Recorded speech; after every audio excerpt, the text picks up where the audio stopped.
जय भीम दोस्तों, आप सभी बीजेपी की राजनीति से अच्छी तरह वाकिफ हैं और जानते हैं कि किस तरह अमित शाह ने संसद में बाबा साहब अंबेडकर का अपमान किया था। यह भी किसी से छिपा नहीं है कि बीजेपी के समर्थन से इस देश में आरक्षण व्यवस्था को कमजोर किया जा रहा है और दलितों के साथ शोषण व अत्याचार की घटनाएं लगातार बढ़ रही हैं। इसके बावजूद भी ये सत्ता के भूखे नेता खुद को बहुजन समाज का सच्चा हितैषी बताने से नहीं चूकते और वोट हासिल करने के लिए अपनी पार्टी को अंबेडकरवादी विचारधारा से प्रेरित दिखाने का नाटक करते हैं। 14 अप्रैल नजदीक आ रहा है, जो बहुजन समाज के लिए सबसे बड़ा और ऐतिहासिक दिन है। इसी अवसर पर भारत के प्रधानमंत्री नरेंद्र मोदी ने एक ऐसा ऐलान किया है जिसे सुनकर आपको यह सोचने पर मजबूर होना पड़ेगा कि बीजेपी का दोहरा रवैया कितनी हद तक जा सकता है। मैं चाहूंगा कि आप लोग इस वीडियो को अधिक से अधिक लोगों तक पहुंचाने में हमारी मदद करें। इसके लिए आप लोग इस वीडियो को लाइक, शेयर और हमारे चैनल को सब्सक्राइब कर सकते हैं, जिससे वीडियो का एंगेजमेंट बढ़ेगा और YouTube इस वीडियो को अधिक से अधिक लोगों तक पहुंचाने में हमारी मदद करेगा। हम आपको नरेंद्र मोदी के उस बयान को बताने से पहले बाबा साहब अंबेडकर के बारे में कुछ महत्वपूर्ण जानकारी देना चाहेंगे। बाबा साहेब डॉक्टर भीमराव अंबेडकर का व्यक्तित्व इतना विशाल और महान था कि उनकी तुलना करना लगभग असंभव है। वे एक ऐसे युग पुरुष थे जिन्होंने अपने विचारों, कर्मों और संघर्षों से न केवल भारत को बल्कि पूरी दुनिया को प्रेरणा दी। उनका जीवन एक जीवंत उदाहरण है कि कैसे एक व्यक्ति अपने दृढ़ संकल्प, ज्ञान और मानवता के प्रति समर्पण से समाज में क्रांतिकारी परिवर्तन ला सकता है। बाबा साहेब का जन्म 14 अप्रैल 1891 को महू मध्य प्रदेश में एक दलित परिवार में हुआ था। उस समय समाज में जातिगत भेदभाव और छुआछूत अपने चरम पर थी, लेकिन उन्होंने इन विपरीत परिस्थितियों को अपनी कमजोरी नहीं बनने दिया, बल्कि इसे अपनी शक्ति बनाया। उन्होंने शिक्षा को अपना हथियार बनाया और कोलंबिया विश्वविद्यालय से अर्थशास्त्र में PhD प्राप्त की। इसके साथ ही वे बैरिस्टर भी बने। उनकी विद्वता इतनी गहरी थी कि वे अर्थशास्त्री, समाजशास्त्री, विधिवेत्ता, शिक्षाविद और मानवाधिकारों के प्रबल समर्थक के रूप में जाने गए।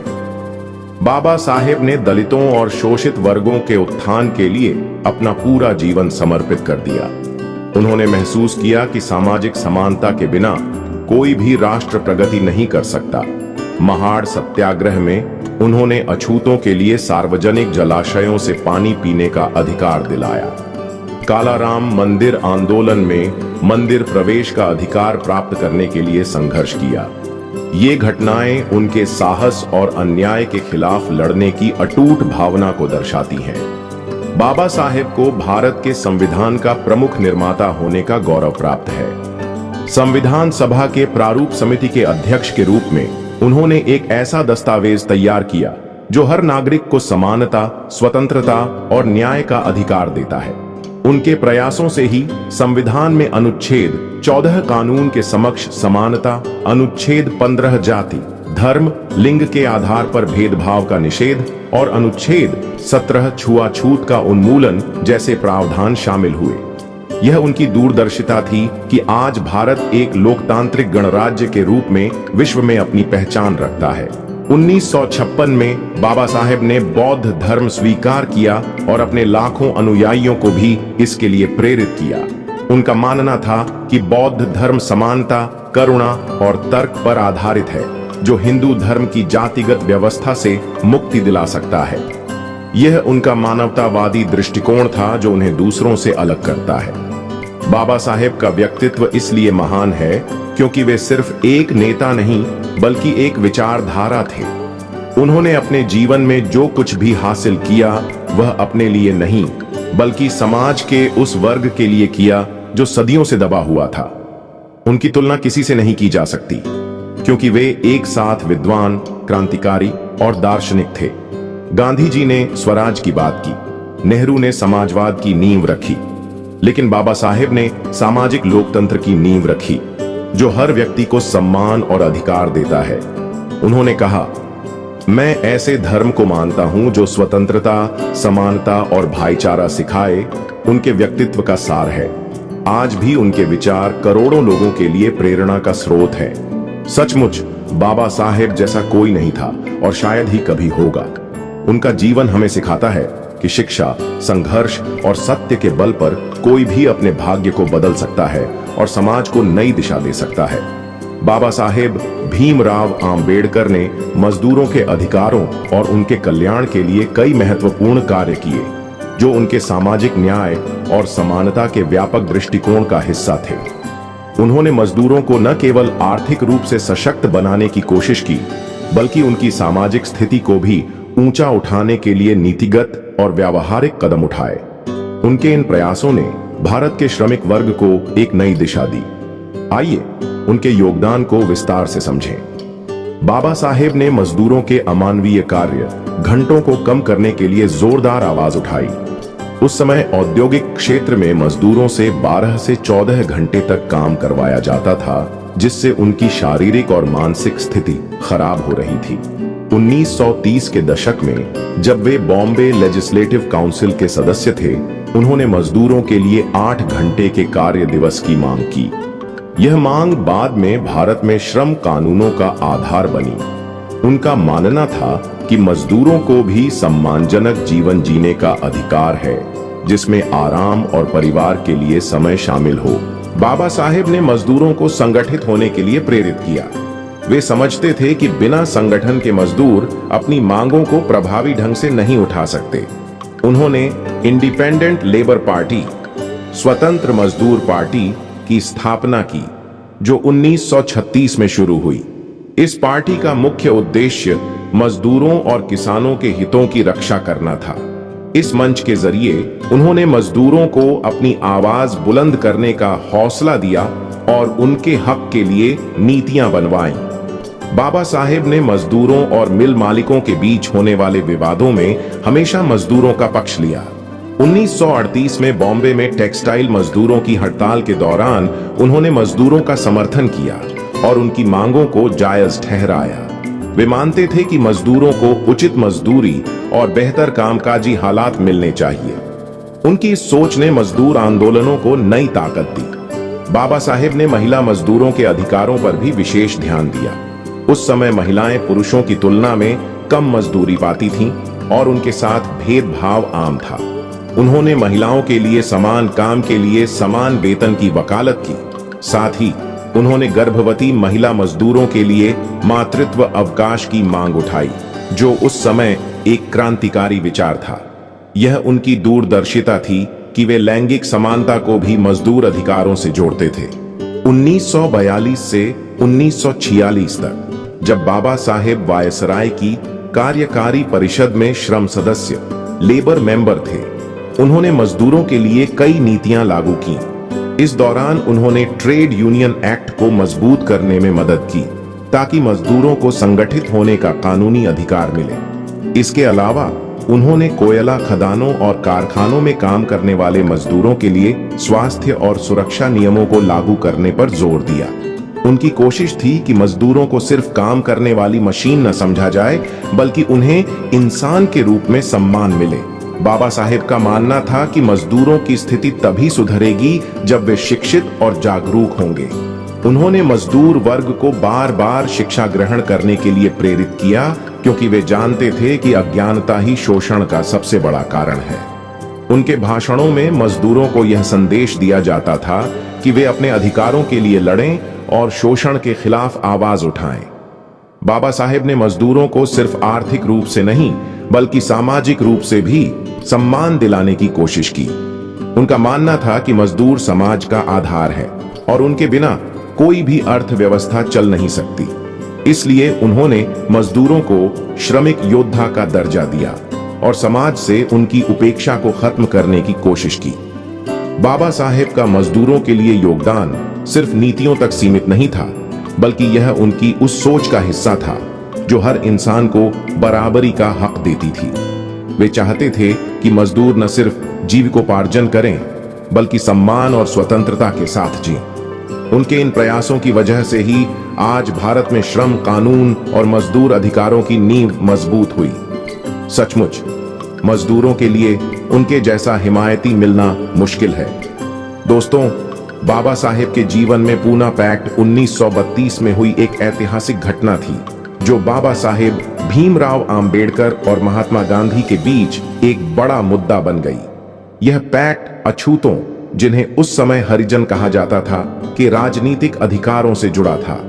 बाबा साहेब ने अछूतों के लिए अलग निर्वाचन क्षेत्र, सेपरेट इलेक्टोरेट की मांग की थी, ताकि वे अपने प्रतिनिधियों को खुद चुन सकें और उनकी आवाज विधायिकाओं में मजबूत हो सके। उनका मानना था कि बिना इस अधिकार के अछूतों का शोषण कभी खत्म नहीं होगा। यह सब 1932 में लंदन में हुए द्वितीय गोलमेज सम्मेलन से शुरू हुआ। बाबा साहेब ने वहां अछूतों के लिए अलग निर्वाचन की मांग रखी। ब्रिटिश सरकार ने उनकी मांग को स्वीकार किया और 17 अगस्त 1932 को कम्युनल अवार्ड की घोषणा की, जिसमें अछूतों को अलग मताधिकार दिया गया। यह बाबा साहेब की मेहनत और दूरदर्शिता का परिणाम था। वे जानते थे कि हिंदू समाज में अछूतों को बराबरी का दर्जा तभी मिलेगा जब उनकी अपनी राजनीतिक ताकत होगी। लेकिन महात्मा गांधी ने इस फैसले का विरोध किया। वे उस समय यरवदा जेल में बंद थे। गांधी जी ने अलग निर्वाचन को हिंदू समाज के लिए विभाजनकारी बताया और इसे स्वीकार करने से इनकार कर दिया। उन्होंने 21 सितंबर 1932 को जेल में आमरण अनशन शुरू कर दिया। उनका कहना था कि अछूतों को अलग मताधिकार देने से हिंदू एकता टूट जाएगी। बाबा साहेब के लिए यह एक बड़ा झटका था, क्योंकि वे अछूतों के हक के लिए सालों से लड़ रहे थे। गांधी जी के अनशन से देश में तनाव बढ़ गया। हिंदू नेताओं और समाज के लोगों ने बाबा साहेब पर दबाव डाला कि वे अपनी मांग वापस लें। बाबा साहेब इस बात से दुखी थे कि गांधी जी अछूतों के हितों को समझने के बजाय अपनी जिद पर अड़े थे। आखिरकार 24 सितंबर 1932 को बाबा साहेब को मजबूरन पूना पैक्ट पर हस्ताक्षर करने पड़े।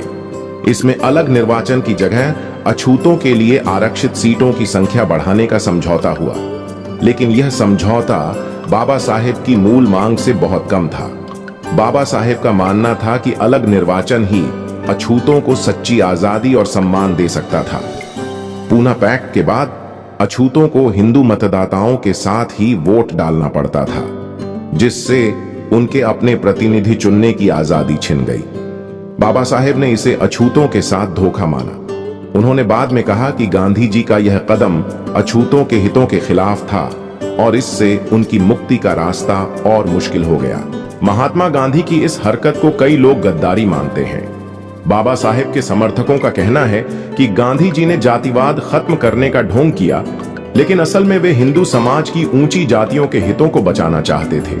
अगर वे सचमुच अछूतों के पक्षधर होते तो बाबा साहेब की मांग का समर्थन करते। गांधी जी का अनशन एक भावनात्मक हथियार था, जिससे उन्होंने बाबा साहेब को झुकने के लिए मजबूर किया। यह दिखाता है कि उनकी हरिजन उद्धार की बातें सिर्फ दिखावा थीं।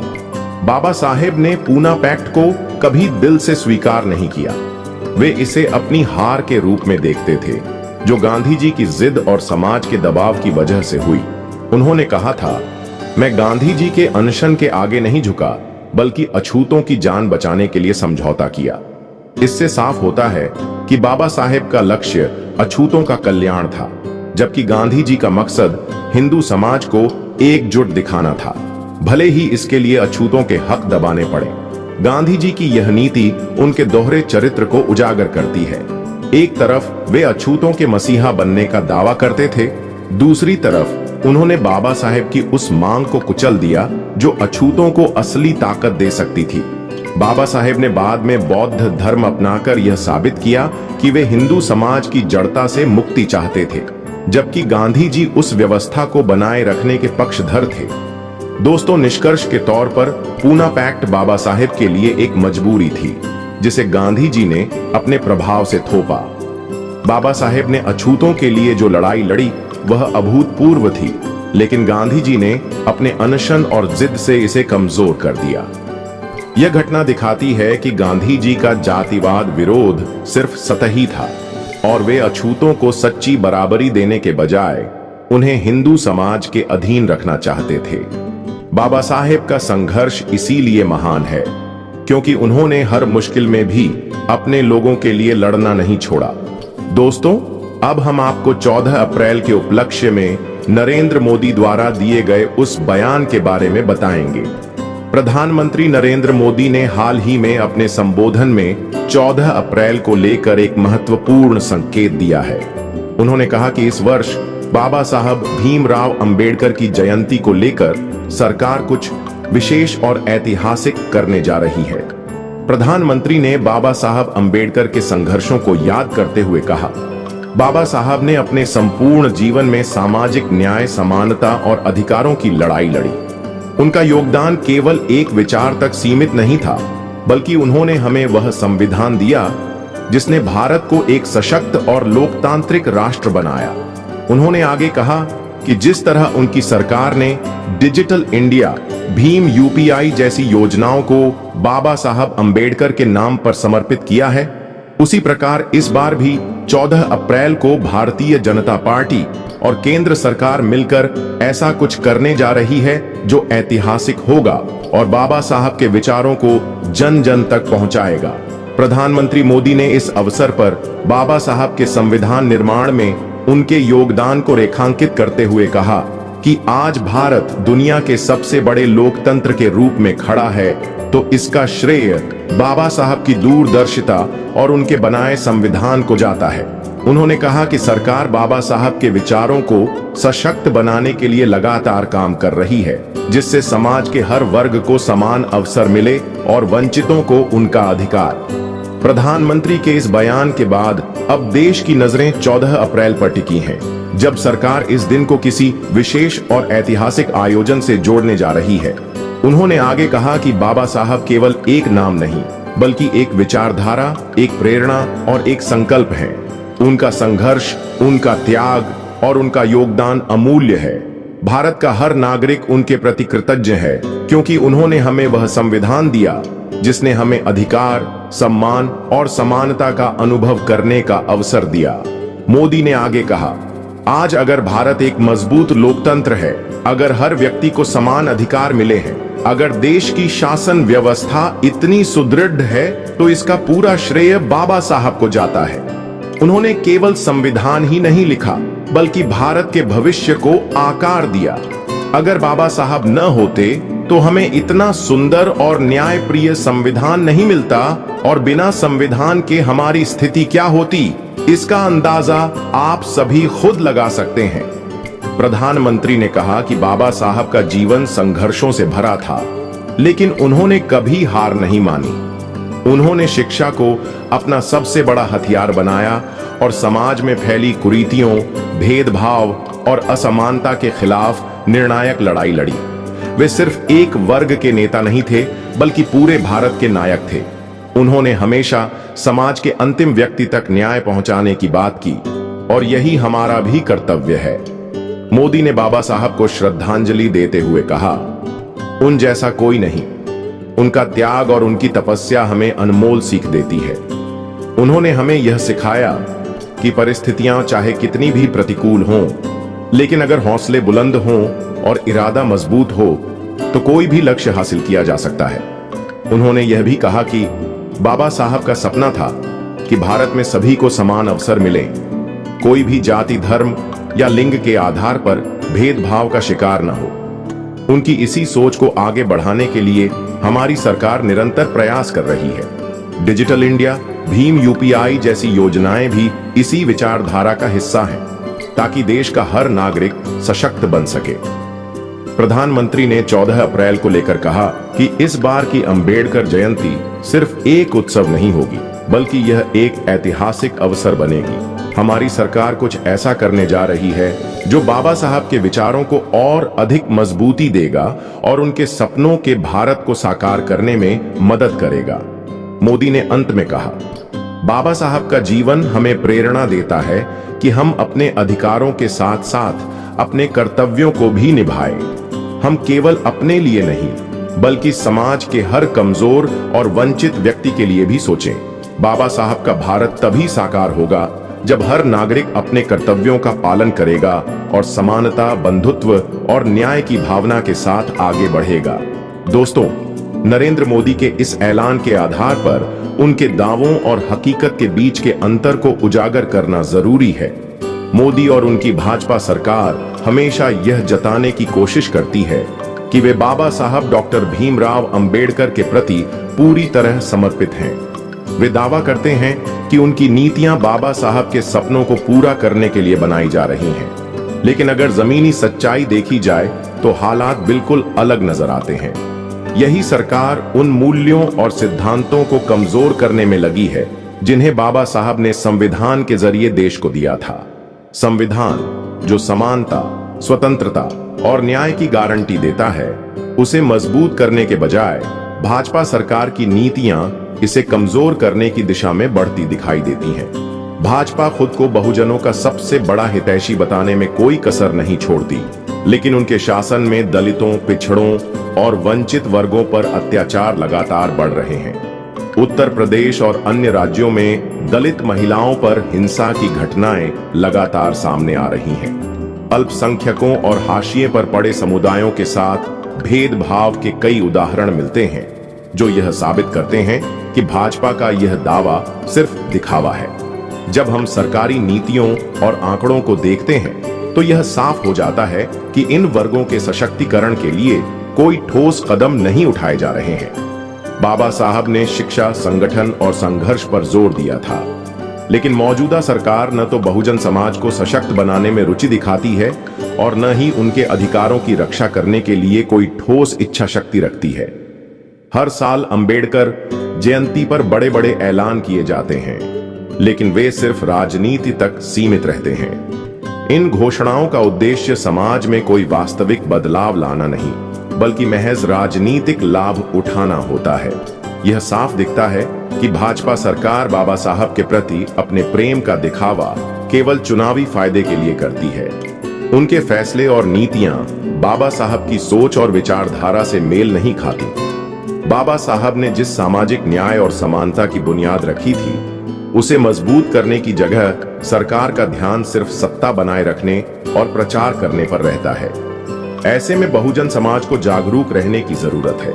यह समझना आवश्यक है कि जो लोग सिर्फ वोट पाने के लिए बाबा साहब का नाम लेते हैं, वे असल में उनके विचारों और संविधान की भावना को कमजोर करने में जुटे हैं। बहुजनों को इस दिखावे से बचकर अपने अधिकार और सम्मान के लिए संगठित होकर आगे बढ़ना होगा।